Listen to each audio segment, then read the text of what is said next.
Welcome back everyone, hope you're having an awesome day, and today we're going to be going through and doing our in-depth review for our last Airbender Aang, the mind variant you get at the very start of the game. We're going to go through his kit, mastery, arts, relics, team comps, everything you need to know to make the best out of your character. But before we start that, make sure to like, comment, subscribe. Really does help the channel out and lets me know this is the kind of stuff you want to see. But without further ado, let's get into it. So the first thing we're going to talk about are his tags. He's an air element with the mind affinity. That's this little green symbol here. On top of that, he's also a member of Team Avatar, the Air Nomads, the Avatars. And I know this is going to blow some people's mind. He's part of the Aang timeline as well. In terms of other tags that he has for like events and things to do like that, he does knockdown, speed up, and evasion up as buffs. So if you need those, Aang can do them. And he also does turn bar decrease. They haven't had an event for that yet, but on the off chance that we ever get one, it'll be nice to have there. In terms of unlocking him and leveling him up, you will unlock him at the start of the game, right after you do the tutorial mission. And then to get those extra skill coins, as you summon on banners in the summon store, you have a chance of getting an Aang skill coin. You can level him up that way. In terms of Ascension Materials as well, he does require the singing bowls, meditation beads, mind, element air, and the Air Nomad Talisman Spirit, which is like the little hand drum you can get in the boss battle store. So make sure to stock up on all of those if you like. They're all the different levels there. Now going into his kit and his mastery, we'll talk about his kit first and then we'll go into his mastery at the end. So first off, his basic attack, Staff Slam, deal damage to one enemy and decrease the turn bar of that enemy by 20%. So as you smack someone with this ability, you're going to reduce their turn bar. Lets you basically control the battlefield in that way. Someone's about to hit you, push back their turn bar. All right, now it's someone else's turn. It's not too bad. So a good way of controlling the enemy and making sure that you don't get hit too often with some big damage abilities. Next up is his advanced skill, Air Blast, cooldown of 3 turns, deals damage to all enemies. So it's an AoE. It's going to hit everyone on the team. And there's a 45% chance to knock down a random enemy. The cool thing about knockdown is the target will become incapacitated, which means that they're going to basically skip their turn. They won't be able to take a turn. And if you knock down the front line, you can actually hit the back line instead of having to go through the front line usually. You can hit the back line and try and knock them out a little bit earlier. So then there's not a lot of damage coming your way or whoever's in the back line there. And lastly is his passive ability, the Spirit Within. Enter the Avatar state when your health falls below 30% once per battle. So even if you get revived by like Yue, once you get revived, you'll just immediately go into Avatar state and have access to all those abilities. With the Avatar state, it's basically a cheat death mechanic. If you're knocked down to 1 health, it won't matter, it'll stop. You'll take all the damage you need to, go into Avatar state, heal back up to 30%, and then transform and get a couple of extra abilities there, which is really nice. His transformed basic is Air Slash, deals swift damage to all enemies. Now, the cool thing about swift damage is it's going to increase the damage that you deal based on your current speed stats. So the more speed you have, the more damage you're going to be outputting. So it gives you an idea on how what arts we're going to put on him. His transformed advanced is Air Tempest, deals swift damage to all enemies, so hits everyone on the team, and has a 65% chance to knock down up to 2 targets on the enemy team. So instead of knocking down 1 on his original advance, it's now 2, which is really good if you want to really control that enemy team there. They have 2 units that get knocked down. Essentially becomes a 2v4 or however many you have on your team left. Really puts the battle in your favor. And lastly, his transformed passive is the Avatar state. Increased speed by 20%. This is not a buff. It is just you will get 20% increased speed. And then you also take 50% reduced damage from melee attacks. Any attacks that basically connects with you, you know, someone hitting you with like a sword or a club or something like that, that is a melee attack. Anything that's thrown or bending abilities that are like from range, they're not melee attacks. So a little bit of damage reduction, but the speed is what we're really looking at here. And for his mastery, it is on his original passive, the Spirit Within. Mastery level 2, gain evasion buff for 1 turn when you take a critical hit, once every 2 turns. So when you get hit with a critical hit, you're going to gain evasion up, as in the buff, and that's going to increase your chance of receiving a weak hit. Just a little bit of damage mitigation to keep him in the fight a little bit longer. Never too bad. Mastery level 3, gain increased speed for 2 turns when entering the Avatar state. Increased speed is going to be the 30% buff. You get that, plus the 20% when you're in Avatar state. That's 50%. And remember, you're doing swift damage when you're in Avatar state.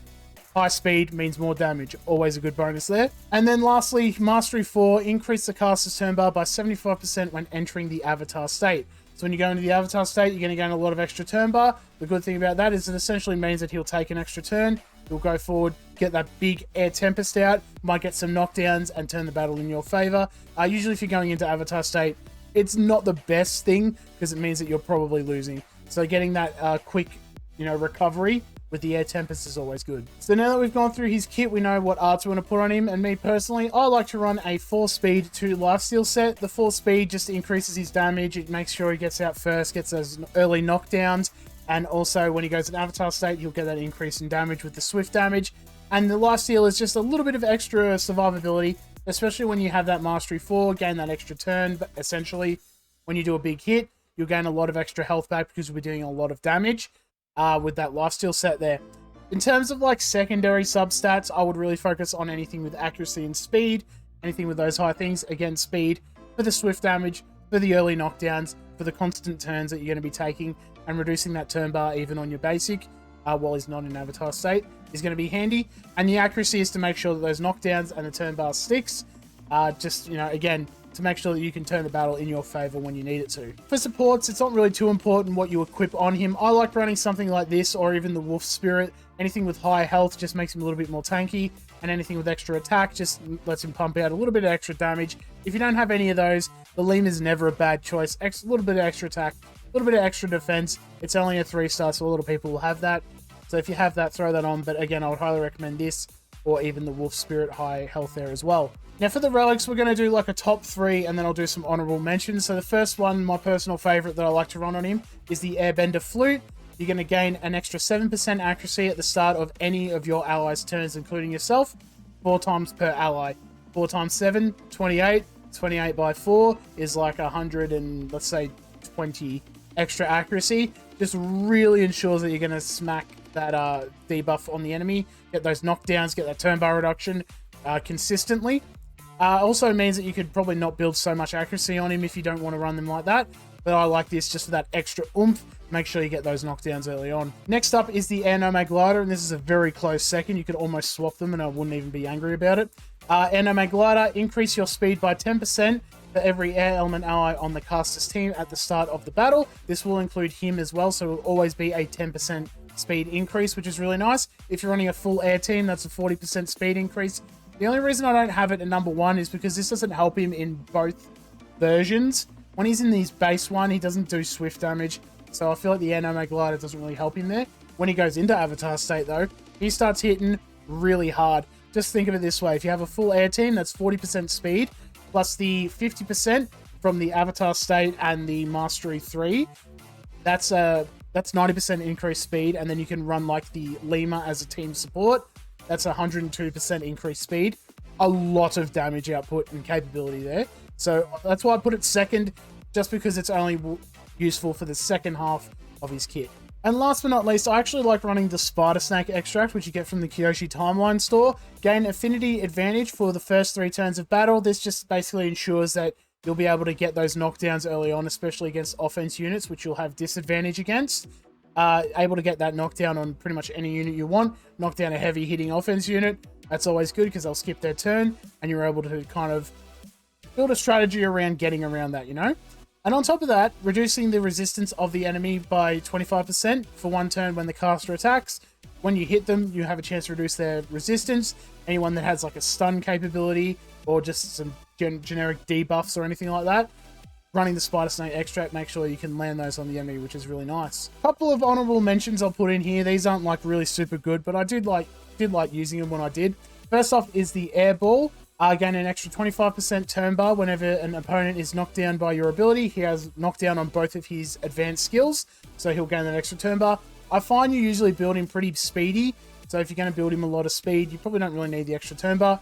Not too bad though, unless you're going against Iros who can steal that turn bar, and then you'll be in trouble. And lastly, we've got the Vines of the Banyan Grove. Just because I like running a lifesteal set on him, I have run this a couple times and it's worked out pretty well. 60% chance to gain lifesteal for 1 turn whenever the caster is healed. So whenever you do an ability, you hit someone, you're going to heal a little bit. You have a chance to get that lifesteal, which is going to make you even more tanky, more durable, especially if you're running units that can mitigate damage like Dragon Ant Zuko, or even like Kelsang with the Guardian stance. Good way at keeping your Aang alive in tough situations. In terms of best friends for your Mind Aang, anyone from Team Avatar is going to be pretty good, especially your Dragon Dance Zuko, Earth Kingdom Toph, and Bending Master Katara. They all have passives that really work well with each other and synergize with other Team Avatar units.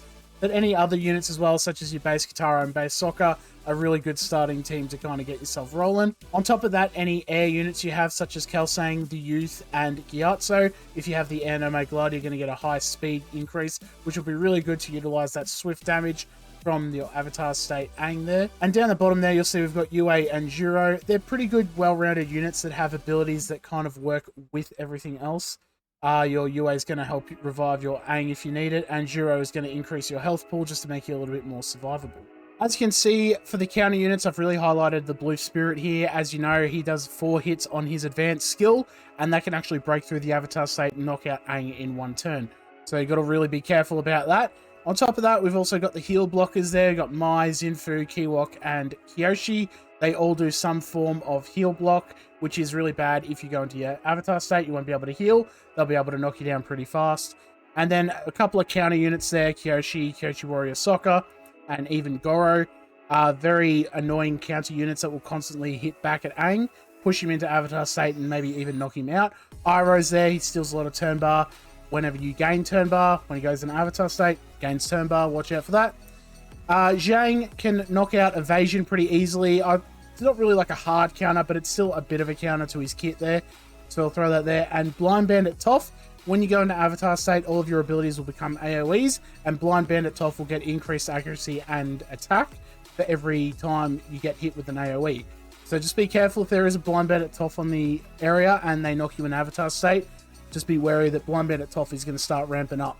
In terms of boss battles, because he's an air element, you can use him in the Invader Zuko and the Unagi boss battle. For the Invader Zuko one, he's an excellent unit for this. He usually gets a turn 1 knockdown on Zuko. He won't be able to do any abilities. You essentially start a stun lock train on him. If you have units like your Spear Soldier and your base Sokka, you start doing a lot of damage while also stunning him. You essentially snowball it into a stun lock, and you can beat Zuko without him taking a turn. Very easy rewards to get there. And with the Unagi, because he's an air unit, there's not a lot of air and water units you get free to play, so he's going to be pretty useful for that. He can push back turn bar on the Unagi, but the problem is when you hit certain health thresholds on the Unagi, it's going to take a lot of extra turns, gain 100% turn bar basically. You can knock back as much turn bar as you want. If it gains 100% turn bar, it's probably going next, so just be wary of that. On top of that though, if it does hit you, you do have that cheat death mechanic, so you'll still be alive. And when you do go in avatar state, that's when your true power comes out, and you're able to do a lot of extra damage. All in all, a very good free-to-play unit. The fact that he's very self-reliant, you put him into any team, you can plug him into any team, and he will do pretty well. Everything's all him. He does the knockdown, he does the turn bar reduction. Doesn't have to be in a team for anything to happen. Very good plug-and-play viability. If you like, make sure to comment down below if I've missed anything. Let me know if it helps you as well, and I'll see you in the next video.